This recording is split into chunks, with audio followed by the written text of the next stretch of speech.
Bom dia, sou o Lucas Bona e junto com meu companheiro de bancada, Gabriel da Atena, iremos apresentar o programa de hoje que aborda um assunto muito importante: o sistema de transporte do Rio de Janeiro, sua história, avanços tecnológicos, deficiências, as vantagens que o mesmo proporciona para a sociedade e para a economia. Pois o sistema de transporte rodoviário gera milhares de empregos e movimenta bastante a economia nacional. Como o Lucas falou, o assunto é bom e vai dar o que falar. Para participar do programa de hoje, convidamos a Ingrid e o Edgar, que entende do assunto, para debatermos.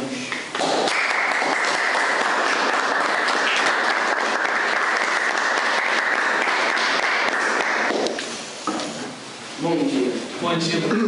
Ingrid, na sua opinião, qual foi o ponto que mais marcou a história do transporte do Rio de Janeiro?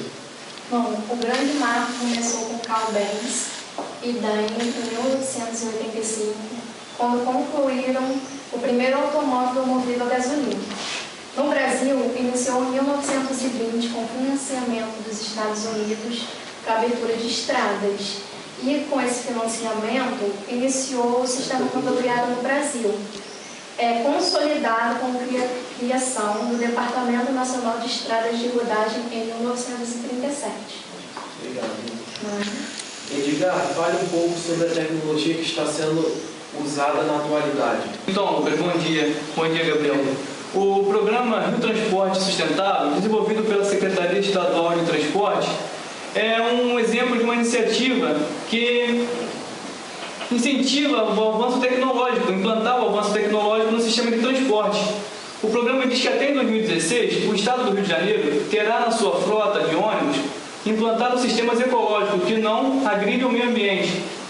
E está sendo realizado investimento no estudo de novas tecnologias, fazendo uso de parcerias com grandes montadoras, instituições acadêmicas e empresas do setor privado. Estão fazendo estudos para utilizar novos tipos de combustíveis que não emitem gases poluentes, como o biodiesel, o B5, o B20, o S5.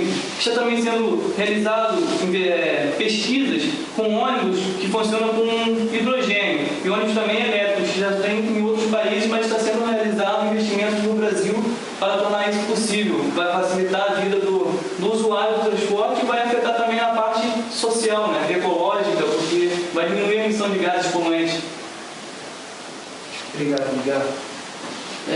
Essas novas tecnologias estão vindo do Rio de Janeiro, trazendo boa qualidade no transporte público. Isso aí fazendo com que o Brasil evolua nesse sentido tecnológico. Não perca no próximo bloco. Iremos falar um pouco sobre a precariedade, a importância e a parte social do transporte público. Não saia daí, já voltamos. Até já.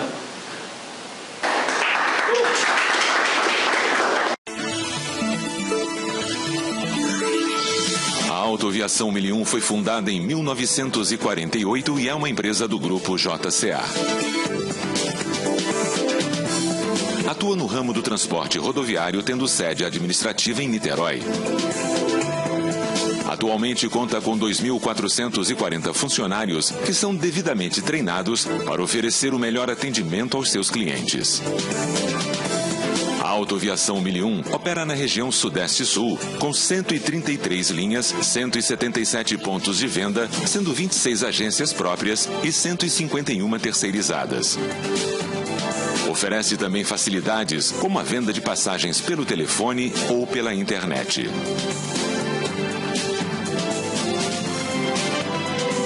A empresa tem uma frota de 710 ônibus, transportando em média 1.200.000 clientes por mês, consumindo mais de 25 mil litros de combustíveis e percorrendo 82 milhões de quilômetros por ano.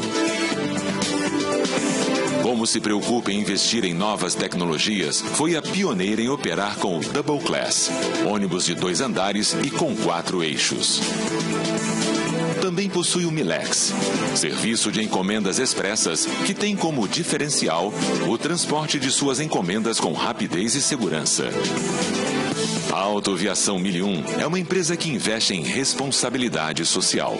Para isto, conta com o Instituto JCA, uma instituição sem fins lucrativos que desenvolve projetos culturais e educacionais nas comunidades em que a empresa está presente. Conta também com o projeto 1001 Histórias, uma biblioteca itinerante montada dentro de um ônibus totalmente adaptado e desenvolvido para atender aos estudantes da rede pública de ensino, com o objetivo de incentivar o hábito da leitura. A Autoviação 1001 disponibiliza salas VIPs nas rodoviárias de Campos, Niterói, Rio, São Paulo, Joinville e Florianópolis, que são espaços exclusivos onde o cliente pode aguardar o embarque. A segurança do cliente é o maior objetivo da empresa, que busca sempre ouvi-lo para atender às suas necessidades. Para isso, oferece o serviço Carta ao Superintendente, que está disponível em todos os guichês e ônibus da empresa para receber solicitações, observações e sugestões. Autoviação 1001. Viajando com prazer.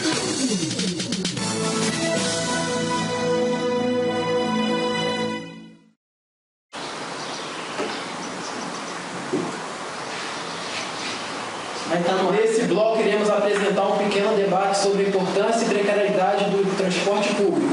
Iremos chamar Alex Terto e Michel Teló, que irão nos falar um pouco mais sobre o assunto.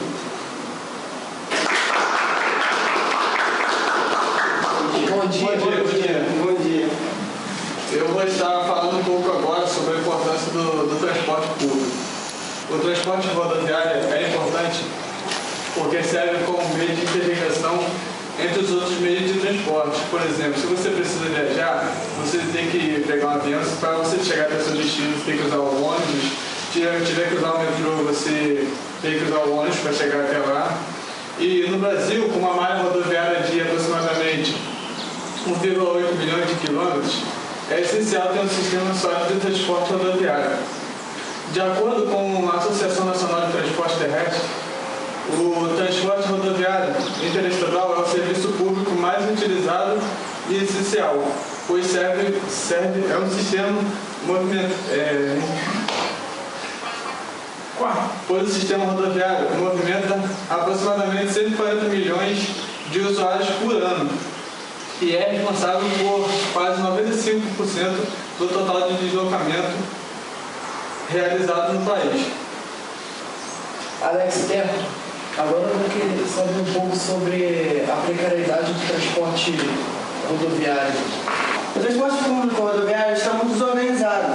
Se nas grandes cidades o transporte público não consegue ter horários que atendam a população, no interior, este meio de transporte serve às vezes como um único meio de transporte, de locomoção da cidade, acomodando muito mal os passageiros em suas lotações. Não adianta ter boa frota e pouca quantidade nos centros urbanos, e nem ter ônibus em linha de desuso aos passageiros do interior. E essas são as cenas muito difíceis de... E essas não são cenas muito difíceis de se ver no cotidiano. Vimos também transportes abarrotados de pessoas, ônibus em péssimo estado de tráfego, cobradores e motoristas mal educados, também por não terem uma remuneração adequada, a carga horária excessiva. Muitos têm que dobrar para terem uma remuneração melhor. Isso ocorre e também fora um péssimo estado de alguns ônibus. Tudo isso é resultado da falta de fiscalização por parte dos governantes municipais e estaduais e federais, que deveriam criar uma política integrada de fiscalização do transporte. Afinal, o transporte coletivo é o meio mais barato, que seu uso força as pessoas a deixarem seus veículos em casa, diminuindo assim a poluição e o tráfego pesado nos centros metropolitanos, que tanto nos afeta. Obrigado, Alex. Michel, qual o faturamento anual do sistema rodoviário? Bom, nas pesquisas realizadas pela Associação Nacional de Transporte, seu faturamento anual é superior a 3 bilhões de reais, onde são utilizados 16.640 ônibus. Como pode ser melhorado o sistema de transporte público? Bom, sendo investido por nossos governantes o necessário para que possamos ter um transporte público adequado ao uso. Que se tivesse um transporte adequado, com horários corretos, com vias de qualidade, ônibus em perfeito estado, você acha que eu iria sair com o meu carro de casa, podendo sofrer um acidente, arcando com custos de combustível e estacionamento caríssimo? Eu ia com certeza utilizar o ônibus, se fosse ônibus de qualidade com horários corretos. Iremos dar espaço para a plateia para tirar dúvidas sobre o assunto com os nossos visitantes de hoje. Bom, Calma aí. Bom, quanto tempo leva em média para o brasileiro chegar ao trabalho? Quanto tempo o brasileiro perde no trânsito? Bom, 24% da população brasileira leva cerca de 1 hora por dia para se locomover do trabalho para casa. Nos municípios com mais de 100 mil habitantes, esse percentual sobe para 32%.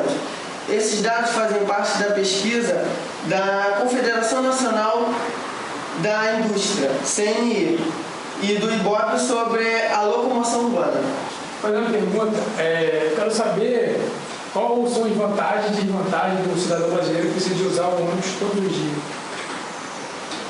Bom, como eu falei, o brasileiro, se houvesse investimento no transporte público, se tivesse vias adequadas, fosse investido o suficiente, tivesse vias adequadas, o transporte de qualidade em horários corretos, ninguém ia sair com o carro de casa podendo sofrer um acidente, custo de manutenção do carro, custo do estacionamento, combustível, podendo se locomover com o transporte público.